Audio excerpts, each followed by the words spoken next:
and Burning Man at the same time. It has a real heart to it. You really feel it. There's an earnestness. Everyone is here. Hi everybody, my name is Ismael Triviño and this is the Millennial Way Show. Thank you very much for being with us. Have you guys heard about Angry Birds? This online game about some birds that we don't know why they're angry all the time and they're destroying everything because they're just angry? Well, today we have the opportunity to get in touch, get connected with its creator, the mastermind behind Angry Birds. His name is Peter Vesterbacka. He's 49 years old, he's from Finland, and he is connected right now via Skype. He is in Estonia, and it's a pleasure to have him on our show. Peter Vesterbacka he has been named by Time magazine as one of the 100 most influential people in the world, and it's a pleasure to have him today on our show. Hi Peter, how are you?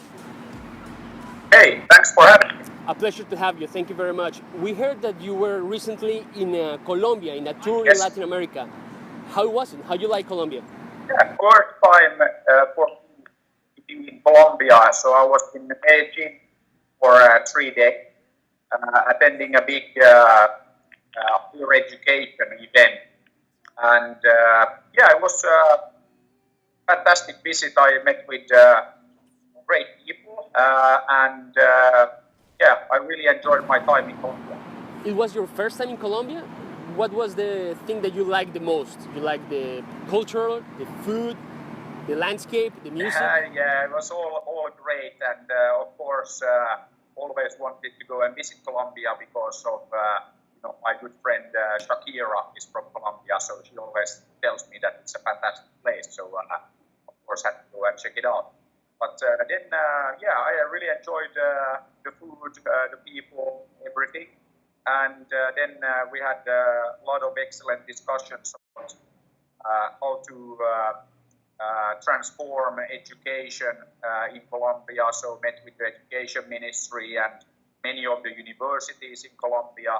So we actually are now looking at how we can increase the student mobility, and we're looking at having thousands of Colombian university students come and study in Finland, and we also hope to send quite a few people from Finland to Colombia to study and work at local startups. So very, very exciting times.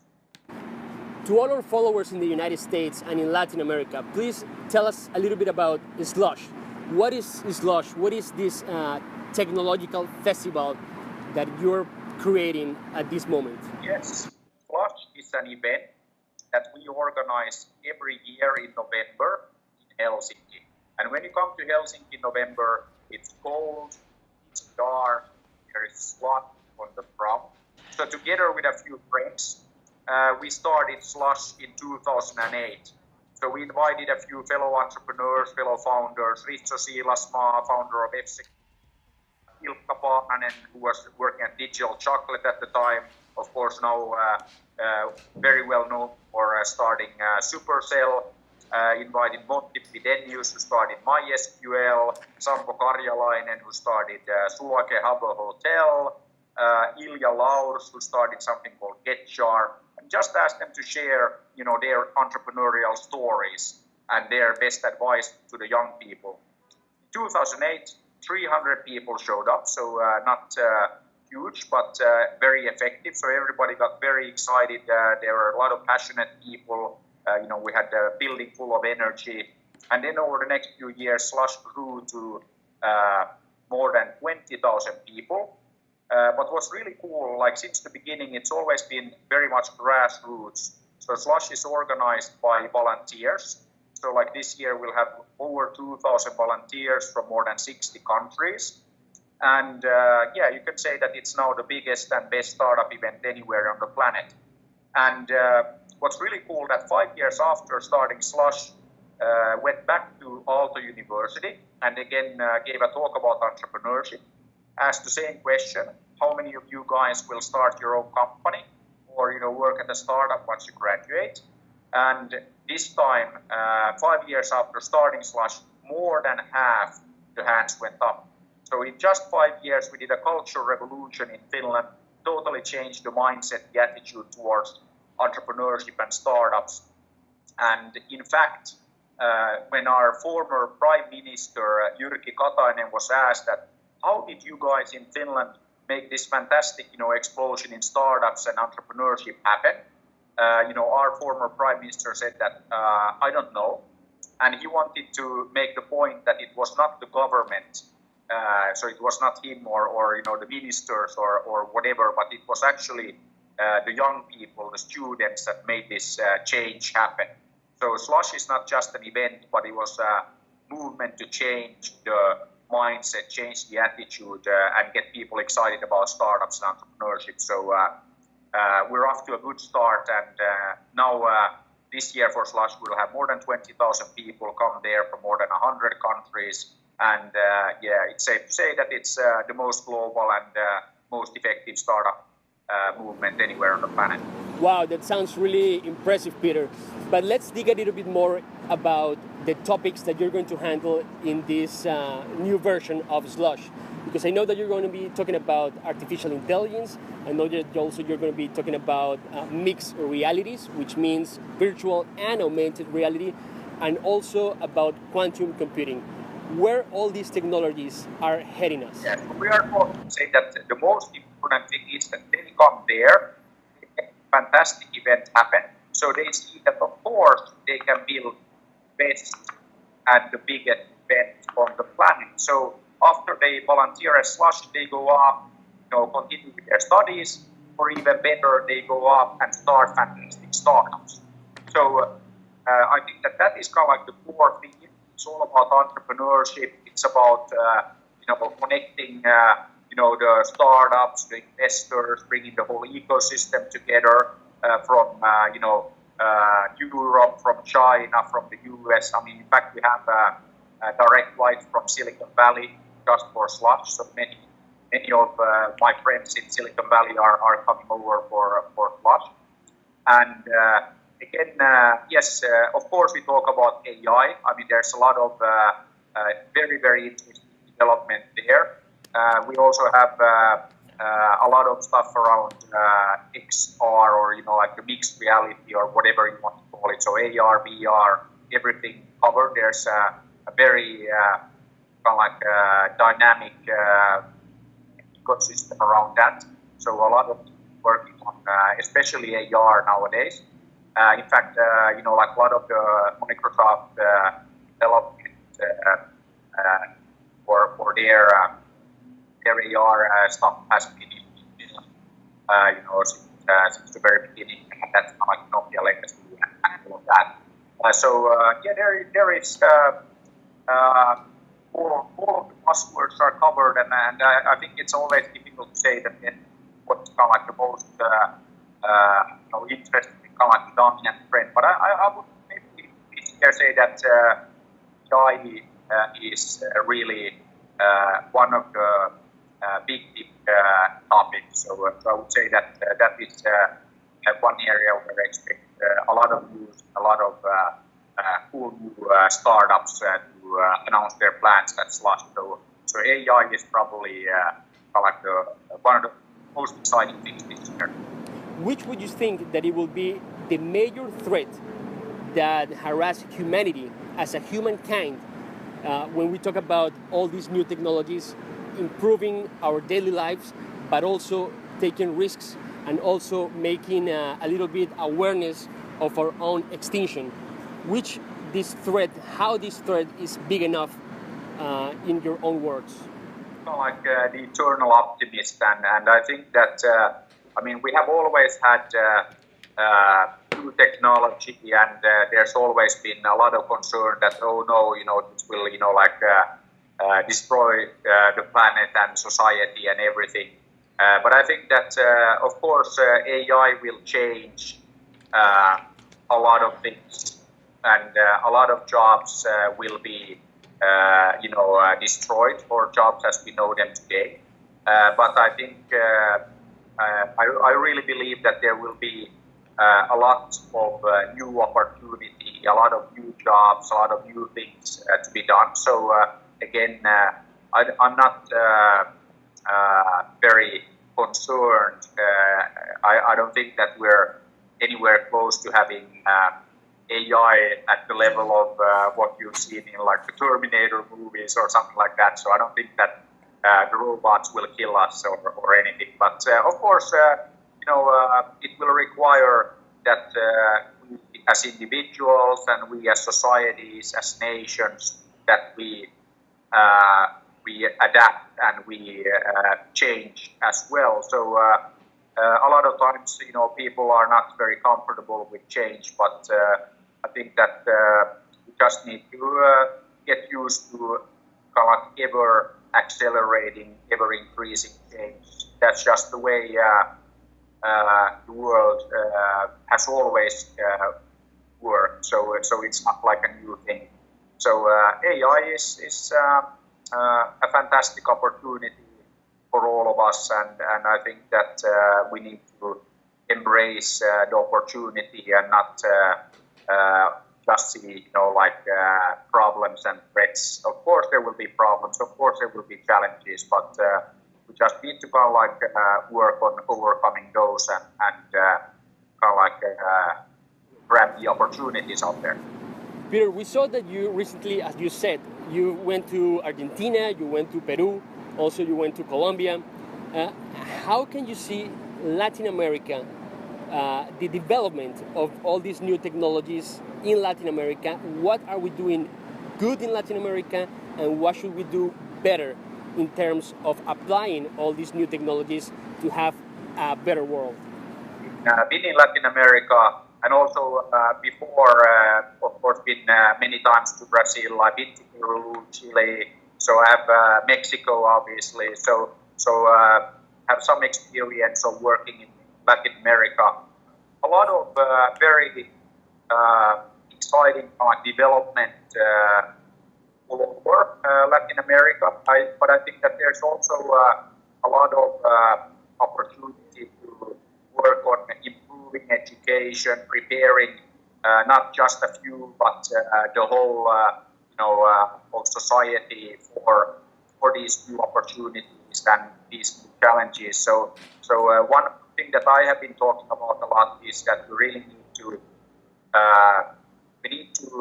deal with some of the big problems that we're facing in many places in Latin America. So I think that we need to get rid of corruption at all levels. So this is something that we have been discussing with many of the governments. In fact, I brought the tax authority of Finland with me on some of the trips. So we have been looking at how to fight corruption because Finland is actually one of the least corrupt nations. I think that we have been the least failed nation. Peter, before we go, because I know that you have a very tight agenda, what would be that advice that you maybe received when you were a kid, when you were younger, that you can share with all our audience, with all this new generation of creators, of innovators, of entrepreneurs, to succeed in their daily jobs, to succeed in their daily basis? What would be that message? Everybody has to figure it out for themselves. But maybe one thing is that I think that the best time to start doing what you love to do is today. And yesterday is even better. But I think that again, people come to me and say that okay, they have been thinking about starting, a company or starting a new thing. And I always tell them that I've been telling people that it's like a good approach that don't think, but do think. So what I mean by that is that we shouldn't overanalyze and think about things. It's much more effective to actually do things and then analyze and learn and all of that. So I'm a big believer in learning by doing. And also that you should always really look at if you can do what you love to do, because that's really the most effective way to create great things. So if you're in games, you love making games, obviously the games will be better. So it's not just a job, but it's like a passion, something that you love to do. And then I think another very important thing, again, mentioning games, there are 700 games, 2 games in the App Store every single day. So very important then to stand out. And to stand out, you have to do things different. And this is something that is very difficult for individuals, for companies. You always want to conform, but that's very dangerous, because if you're just doing what other people already have done or are doing, it's very difficult to be successful. So really dare to do things differently. Don't be afraid of doing new things. And of course, when you do new things, sometimes you fail, but that's okay. Then you just try again and again until you are successful. So I think that I would really maybe capture this as advice that don't hesitate, go out there and do what you love to do and try to do it differently. Amazing. Maybe I just want to know the last one before we let you go, and thank you for your time. Is we were checking the Financial Times today, and well, of course, we checked the news about Rovio Entertainment, losing a fifth of its market value yesterday. It was something more than 20% of their stocks. Is this something for a short term? Is there kind of alarm inside Rovio? How do you see the future? I remember that your team said that Angry Birds will last at least 100 years. And I remember that I heard saying you in other interviews that you want to make Angry Birds something bigger than what happened with Mickey Mouse and Disney, to create this huge company behind this brand. Are you aware about this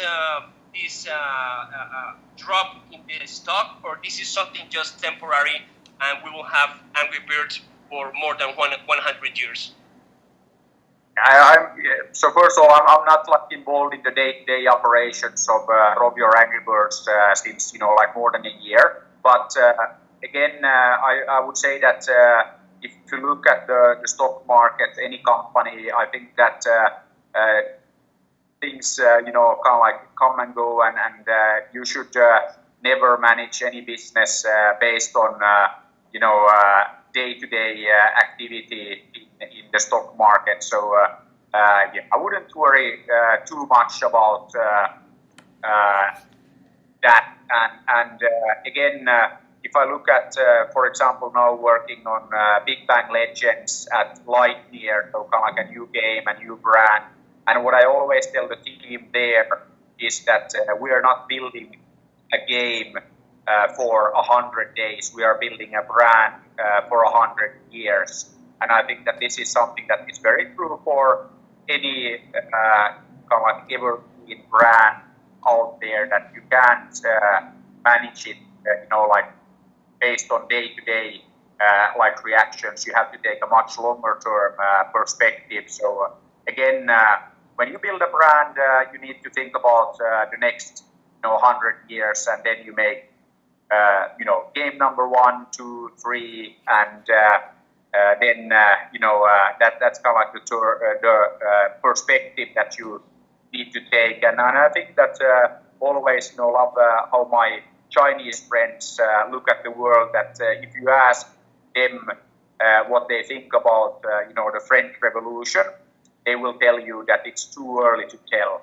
So I wouldn't worry too much about the activities day to day in the stock market. We need to take a much longer perspective, be it Disney or Rovio or Apple or Google or any of the big brands out there. That day-to-day fluctuations will come and go, but you need to look at it a year, 5 years, 100 years out. So I think that is always something that is good to keep in mind when you are building a business, when you are building a brand, that there will be ups and downs on a daily basis, on a weekly basis, but you need to stay the course and manage for the long term. So I think that's the way to look at life. Peter, thank you very much for your time. We really appreciate it, and we hope to have you one more time in another version of the Millennial Way show. Hopefully next time we'll be here in Miami, Florida. Thank you very much. Yeah, thank you guys. An industry that's badly in need of it. This sounds really difficult. I'm in.